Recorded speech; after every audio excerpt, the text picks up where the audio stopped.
سيدنا محمد وعلى آله وصحبه وسلم. طيب, so we've discussed the last up until the last paragraph of page 58 on your book titled The Beginning of Guidance, Bidayatul Hidayah, of Imam Muhammad bin Muhammad al-Ghazali al-Tusi. And did I narrate to you the story of when that happened between Nabi Musa alayhi salatu salam and Imam al-Ghazali? Didn't narrate it to you. Or maybe I did, but you forgot. طيب, so Al-Imam Abu al-Hasan al-Shadili, he sees Rasulullah sallallahu alaihi wasallam in a dream, and the Prophet sallallahu alaihi wasallam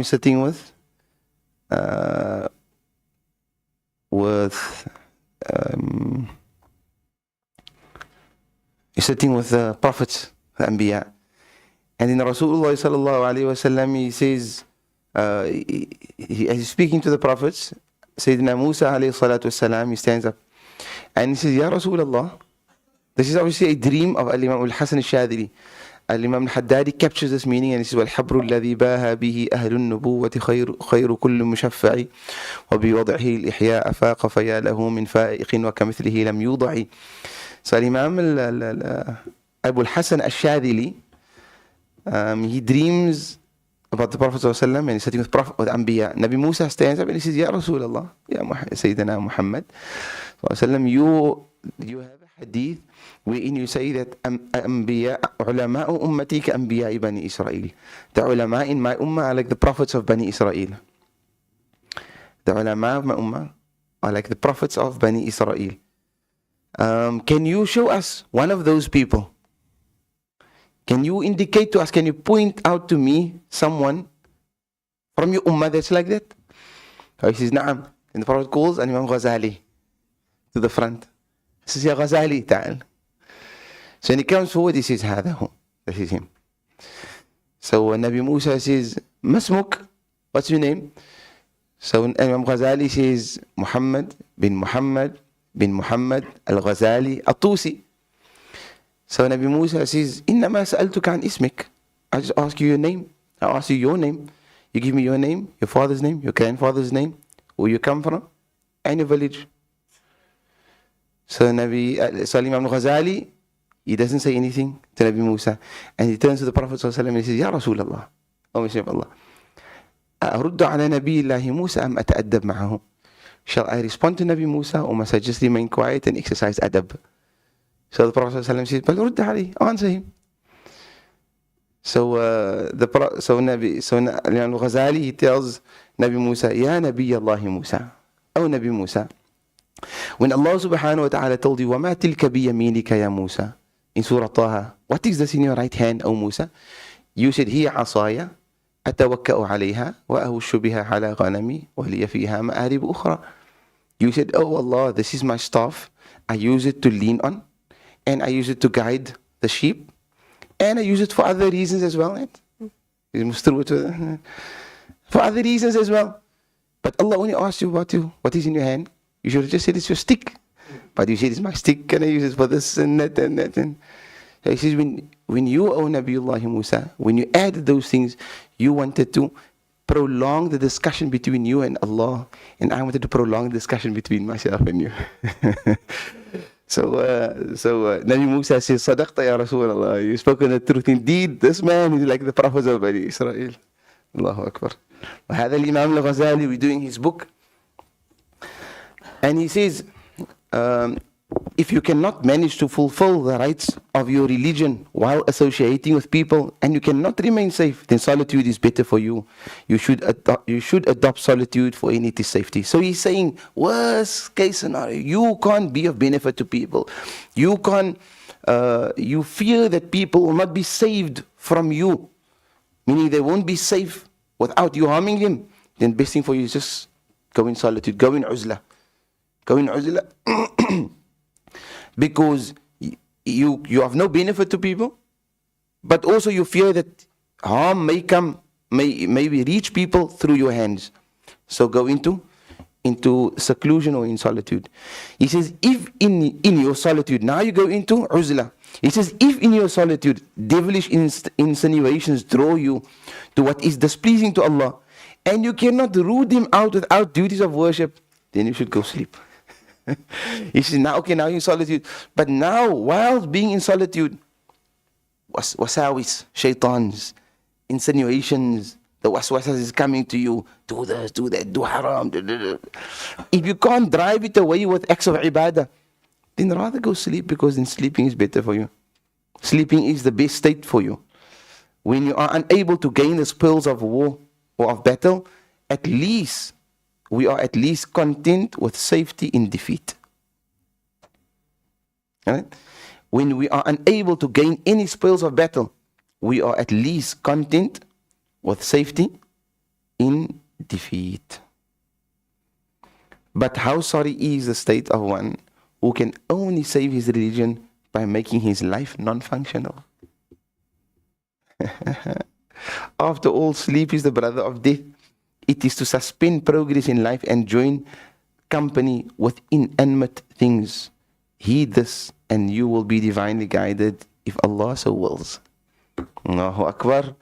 You say, imagine if the only way to save your deen is to go sleep.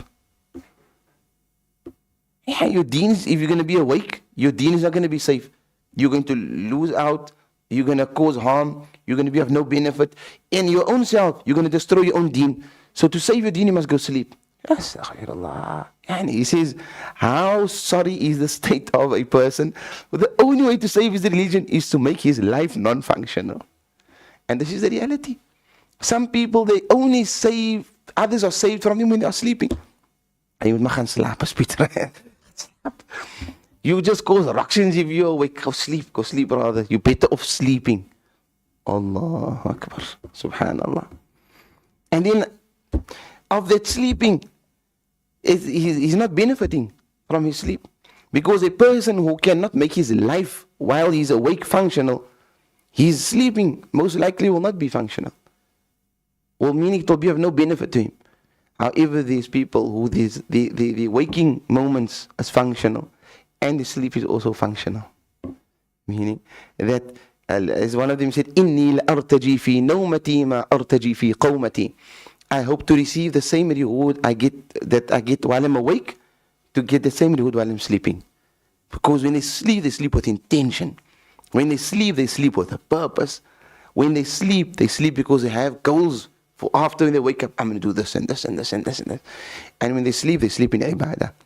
Aish wudu, aish dhikrullah, adhkar before sleeping, intentions to see Rasulullah, multiple intentions when they say, they just sleep for the sake of sleeping.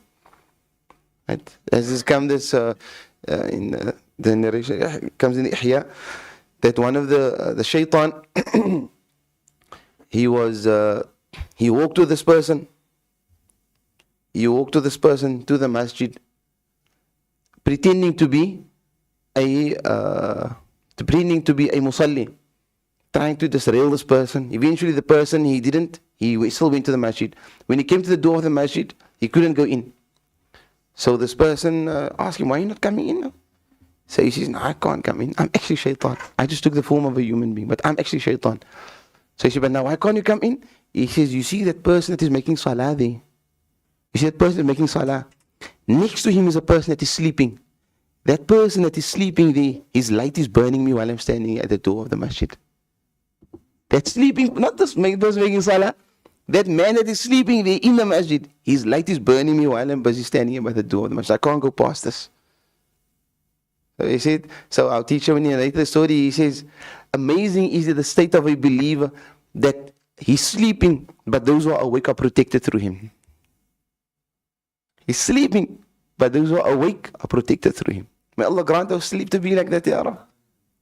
But your sleep only becomes like that if your wakeful state is like that. If you are awake, and that is your state, and you're sleeping because you have to sleep, and so that you can gain the strength again to continue, then your sleep becomes like that. But if you live your whole day and you're already planning for your sleep, Today, gaan slapen vanavond, je gaat lekker vanavond slapen, waar ga ik slapen, wanneer gaat ik...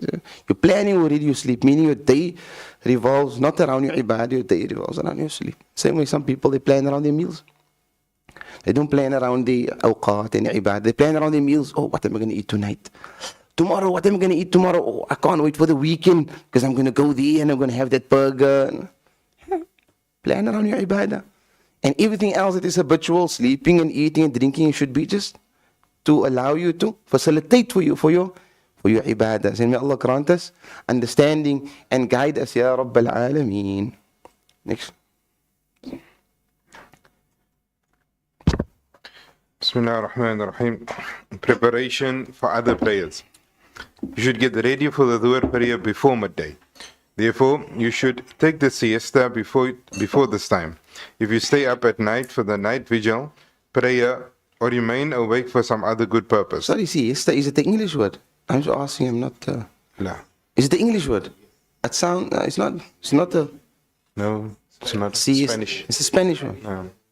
Well, we use it in English. But its origin is a Spanish word. No. Right. This nap has the benefit of helping one stay up at night, as the pre-dawn meal helps one in fasting during the day. Taking a nap during the day without praying at night is like having a pre-dawn meal without fasting during the day. Make an effort to wake up from the nap before midday, perform ablution, and go to the mosque and perform the greeting prayer. Wait for the mu'adhin and respond to him. Then get up and pray the 4 rak'at after the sun moves from its zenith. Rasulullah sallallahu alayhi wasallam would lengthen them and say, "This is the time when the doors of heavens open, and I would like good works to be raised up from me during it." These 4 rak'ah before dhuhr are emphasized sunnah, for it states in a narration that whoever performs them, bowing and prostrating in the most excellent manner, will have 70,000 angels pray with him and ask forgiveness for him until the night. Then perform the obligatory prayer with the Imam. Following this prayer, perform 2 rak'ah, for they are from the established sunnah. Then until Asr prayer, do not occupy yourself with anything other than learning useful knowledge, helping a Muslim, reciting the Quran, or striving to earn your living by which you support your religious life. Before Asr, pray the 4 rak'ah which are emphasized sunan. Rasulullah sallallahu alayhi wasallam had said, "May Allah have mercy on the slave who prays 4 rak'ah before Asr." Abu Dawud. Make an effort to be a beneficiary of Rasulullah sallallahu alayhi wasallam's supplication. After Asr, do not engage in anything except the same as what was mentioned earlier. Naam. So he says, after you have now passed your morning, now it is now that you are approaching Salat al-Dhuhr, our next Salah. So your day now is revolving around the awqat. First thing, what do? Prepare yourself for Dhuhr Salah. How do you prepare? Take a qaylula. Take a qaylula. Qaylula can be before Dhuhr or it can be after Dhuhr. Take a qaylula before Zawal, enough time for you to take rest and then get up again for Salat al-Dhuhr. He says, if it is that you particularly, and this qaylula is particularly if you are a person who have plans or you have a program to stand up for Salatul Layl. If you don't have a plan to stand up for Salatul Layl, then what is the benefit of your qaylula? Qaylula is ma'unatun ala qiyam al-layl, in the same way that suhoor is to assist you to fast during the day. So he says a person who takes qaylula without qiyam al-layl, without salat night, is like a person who makes suhoor, but he doesn't fast during the day. You say, I'm so now, and then after then he eats all day. You say that is a person that he takes a qaylula, he says, take qaylula now, but dan slaap je nog heel aan ook. He sleeps all night, right?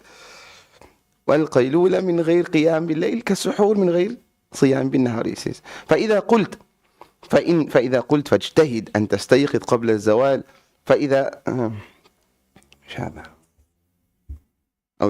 فاجتهد أن تستيقظ قبل الزوال. So wake up before zawal. Zawal is what? Zenith.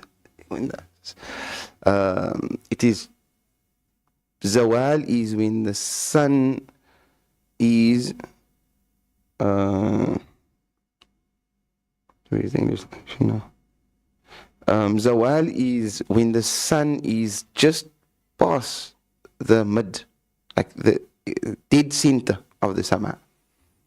So it's moved away from its zenith. Once it moves zenith is like when it's dead fi kabidi sama, like in the middle of, in the center of the sama. Once it's moved away from that, as soon as it moves away, the waqt of dhuhr enters. Before zawal is up until before zawal is salat duha.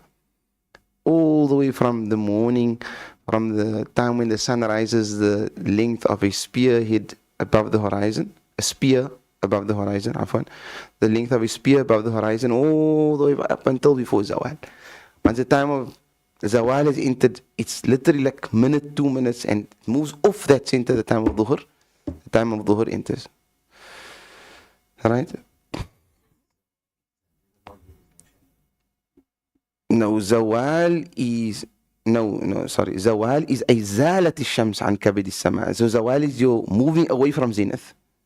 Yeah. Zawal is when it moves away from that dead center of the middle. The shadow is at its shortest at the time of zenith. There's not no shadow at all. Depends on where you are, where you're living on the earth.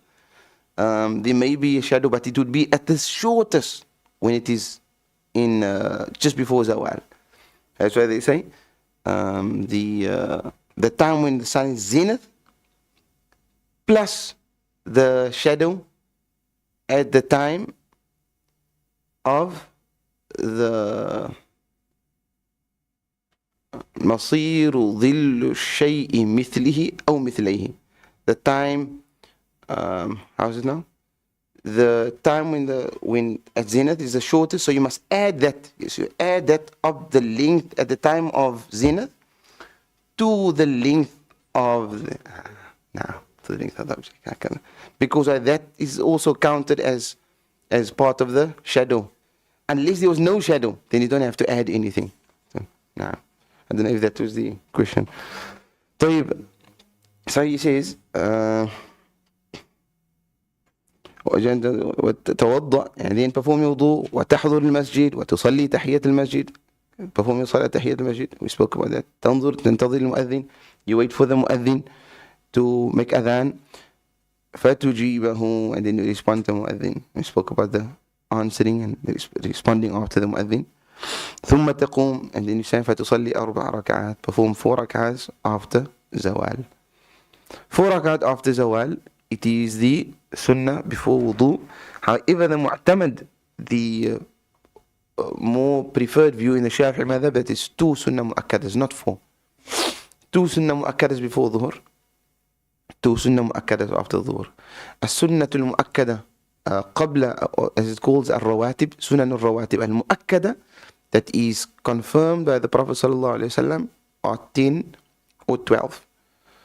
So if you say 2 for Fajr, 2 before Fajr, and there's nothing after Fajr, 2 before Dhuhr, 2 after Dhuhr, 6, and then 2 after Maghrib, 2 after Maghrib, that's 8, and 2 after Isha.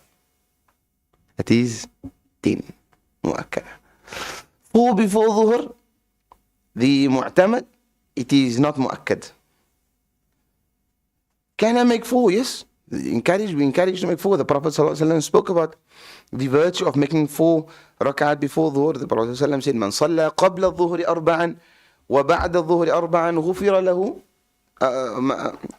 من صلى قبل الظهر 4 غفر له ذنوب يومه. The one who performs 4 rak'ats before dhuhr salah, his entire sins of the sins of the entire day will be forgiven. And the one who makes 4 before dhuhr and he makes 4 after dhuhr, Allah subhanahu wa ta'ala makes him haram for the fire of Jahannam. The one who makes 4 before dhuhr and 4 after dhuhr, Allah makes him haram for the Jannah. Be taslimatain, with 2 taslimas, or with 1 istilam. The mu'tamad is two salat, it's two rak'ahs, two, but there is another view within the madhab says you can make it 4 with one istilam.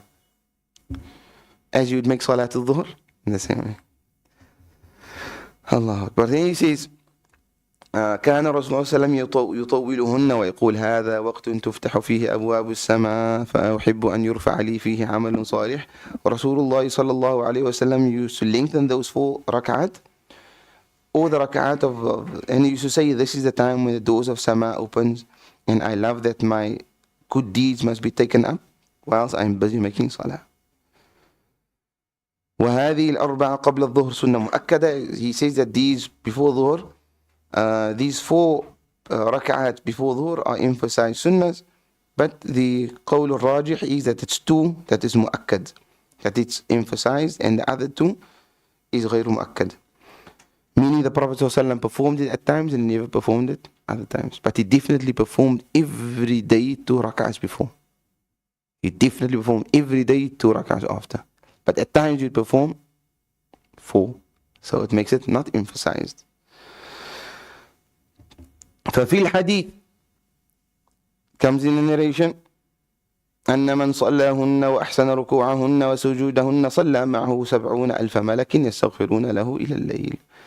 The one who performs 4 rak'ahs before dhuhr, comes in narration that and he perfects its ruku' and he perfects its sujood, then 70,000 angels will ask Allah for forgiveness for him until the night. As it comes in the Khatib al-Baghdadi narrates. Abu Hurairah radiyallahu ta'ala anhu, the hadith of Abu Hurairah radiyallahu ta'ala anhu, the one who performs 4 rak'ahs before dhuhr and he perfects the ruku' and he perfects the sujood, 70,000 angels will ask Allah for istighfar, makes istighfar for him until the evening. ثم صلي الفرض, and then perform the fard with the imam. What fard is this? Dhuhr fard. And then after the fard, you perform 2 rak'ahs. فهما من الرواتب, they are also part of the emphasized sunnahs. ولا تشتغل, and until Asr then, do not occupy yourself with anything other than learning useful knowledge, helping a Muslim, reciting the Quran, striving to earn your living by which you support your deen. That is between Dhuhr and Asr. And then before Asr perform 4 rak'at. These 4 rak'at is also not emphasized sunnahs according to the mu'tamad in the Shafi'i madhab. It is not emphasized, but it is recommended nevertheless. Rasulullah sallallahu alayhi wa sallam spoke about the virtue of making 4 rak'ahs before Asr, and he says, رحم الله عبدا صلى 4 قبل العصر. May Allah have mercy upon a slave who performs 4 rak'ahs after Asr. And therefore, he says, therefore exert yourself. This hadith comes in the Sunan of Abi Dawood, it comes in the Sunan of Tirmidhi and others, and Ibn Majah and others. The Prophet sallallahu alayhi wa sallam, from the hadith of Abdullah bin Umar bin Khattab radiyallahu ta'ala anhu. And therefore, he says, exert yourself and make sure that you become a recipient of the dua of Rasulullah sallallahu alayhi wa sallam. What dua is that? What dua is that? May Allah have mercy upon a slave who performs 4 rak'ahs before Asr. ولا تشتغل بعد العصر إلا بمثل ما سبق قبله. And don't occupy yourself after Asr except with the same things that you have been doing before. Meaning either learning useful knowledge, reciting Quran, helping a Muslim, doing things to support your religious life. Helping a Muslim. What about a non-Muslim? He says you're helping a Muslim. Can't I help a non-Muslim?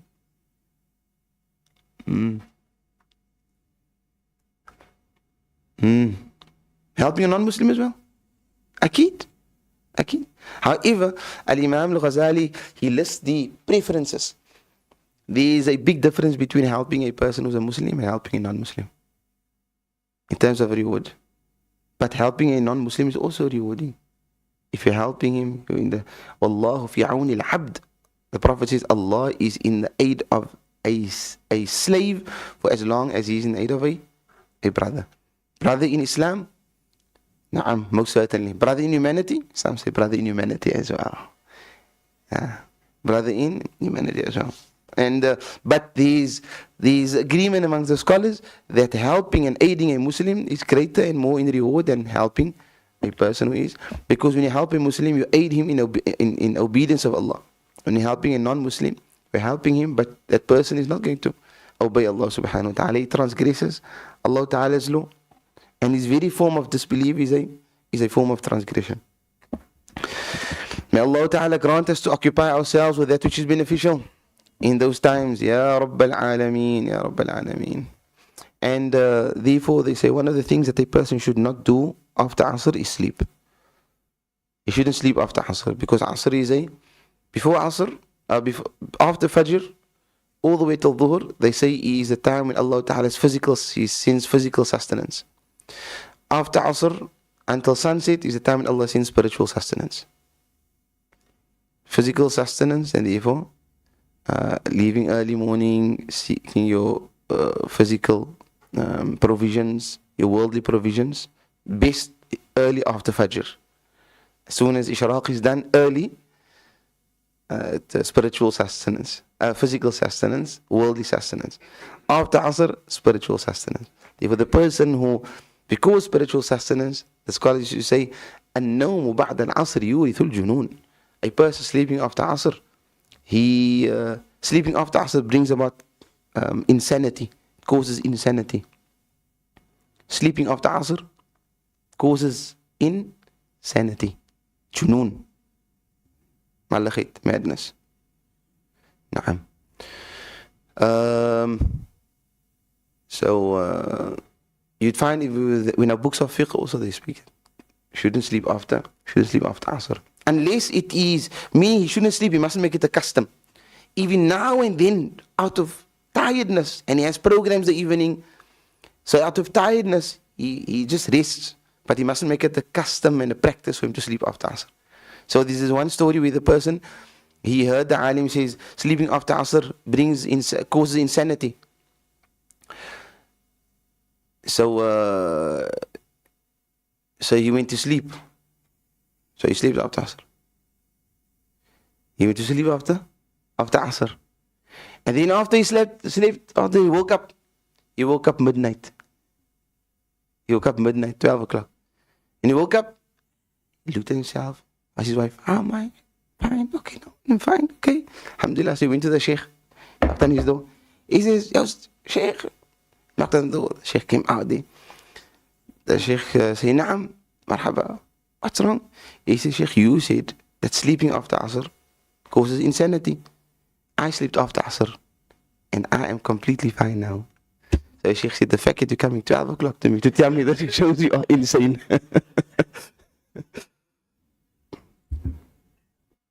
Allah Akbar. Now, continue. Your time should not be without any structure, such that you occupy yourself arbitrarily with whatever comes along. Rather, you must take account of yourself and order your worship during the day and the night, assigning to each period of time an activity that must not be neglected nor replaced by another activity. By this ordering of time, the blessing in time will show itself. A person who leaves himself without a plan as animals do, not knowing what he is to do at any given moment, will spend most of his time fruitlessly. Your time is your life, and your life is your capital. By it you make your trade. By it you will reach your eternal bounties in the proximity of Allah. Every single breath of yours is a priceless jewel, because it is irreplaceable. Once it is gone, there is no return for it.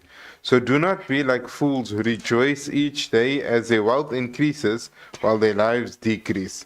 What good is there in wealth that increases whilst one's lifespan decreases? Do not rejoice except in an increase of knowledge or an increase of good works. Truly these are your two friends who will accompany you in your grave, when your spouse, your wealth, your children, and your friends will remain behind. He says, and do not waste your time. Do not waste your time. Time is extremely valuable. Dear brothers and sisters, if you forgot everything we spoke about, and you remember only this of this morning's class, Don't waste your time. Every minute, every breath of yours is a priceless jewel. Every moment, every breath of yours is a priceless jewel. However, it can either become a jewel or it will become a ball of fire. Allah will ask you on the day of Qiyamah about your breaths. How did you spend it? Your inhale, your exhale, your minutes, your seconds, your minutes, your days.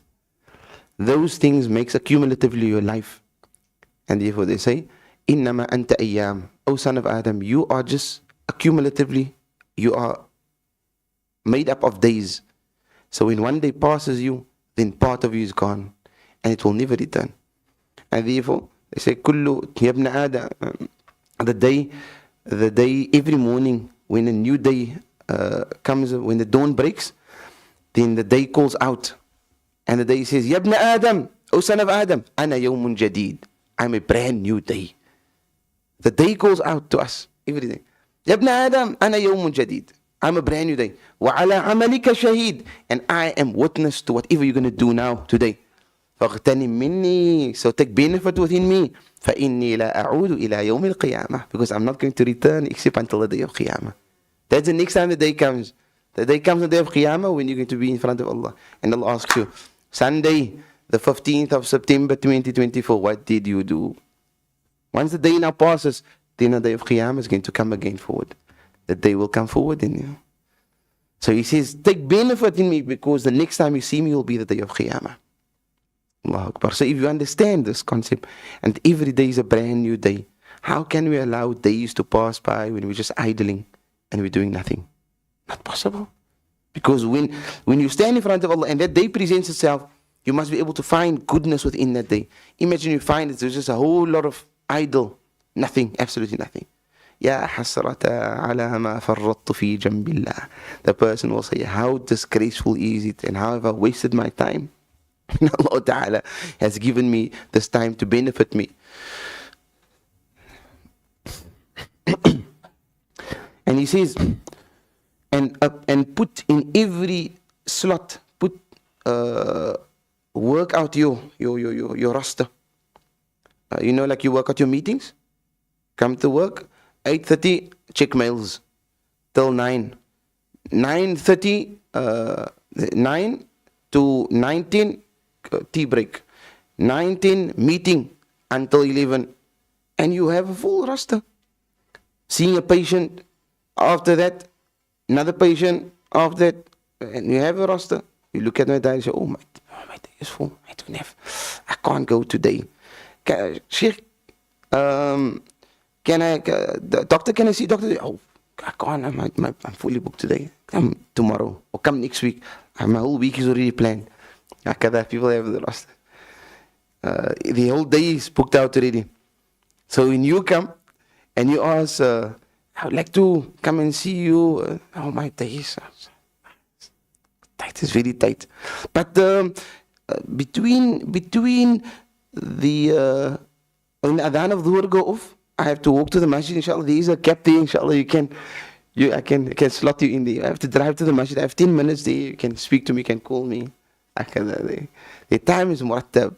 It's all organized. So the same way we organize, we have organized diary organizers.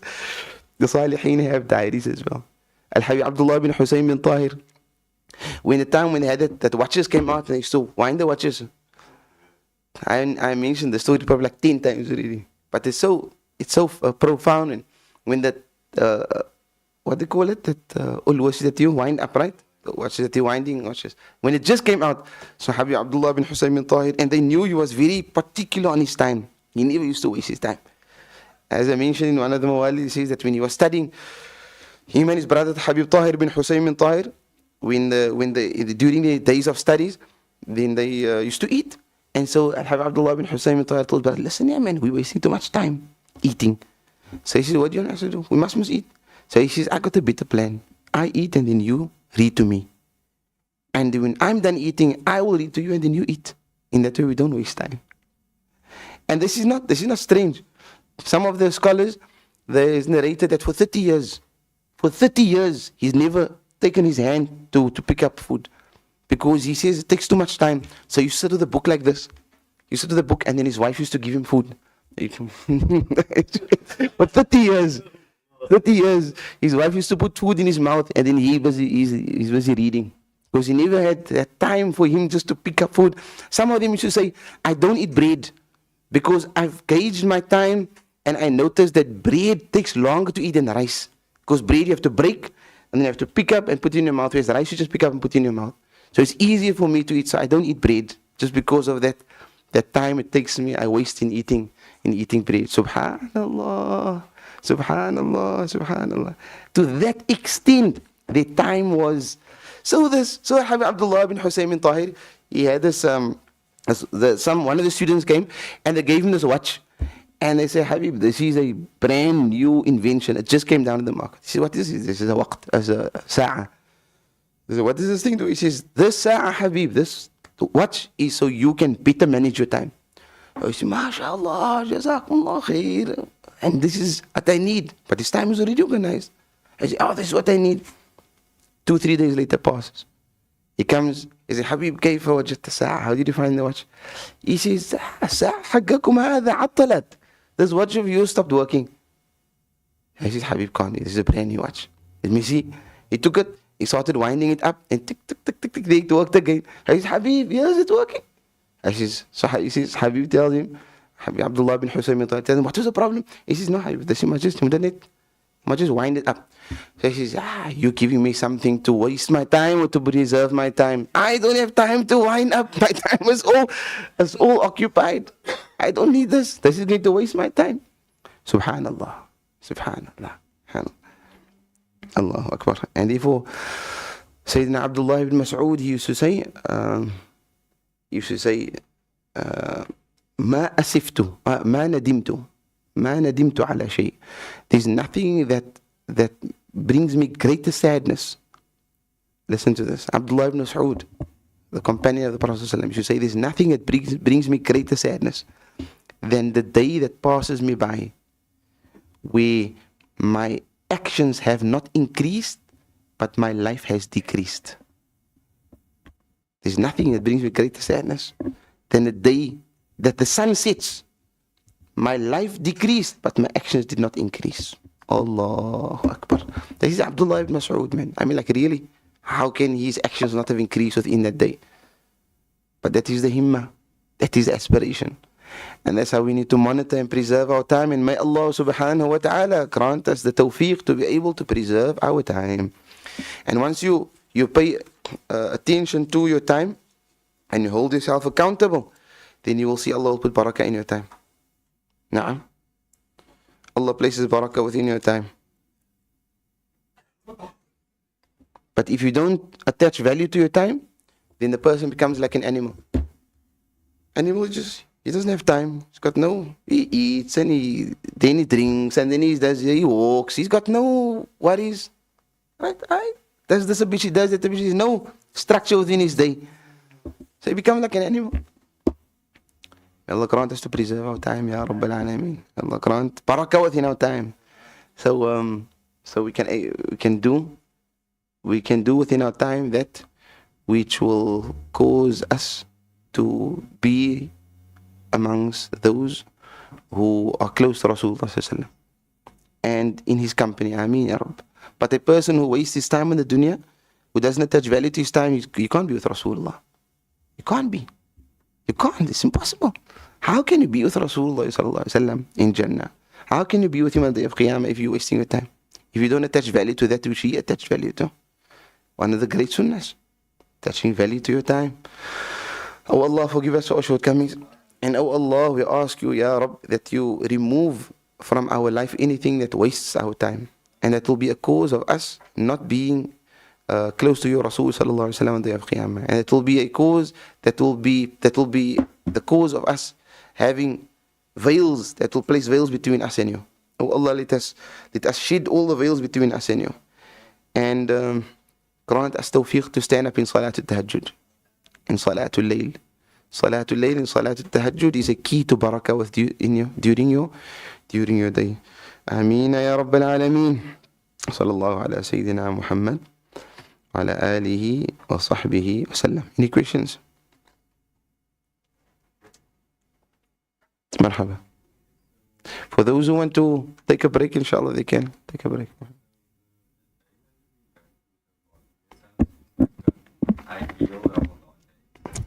No.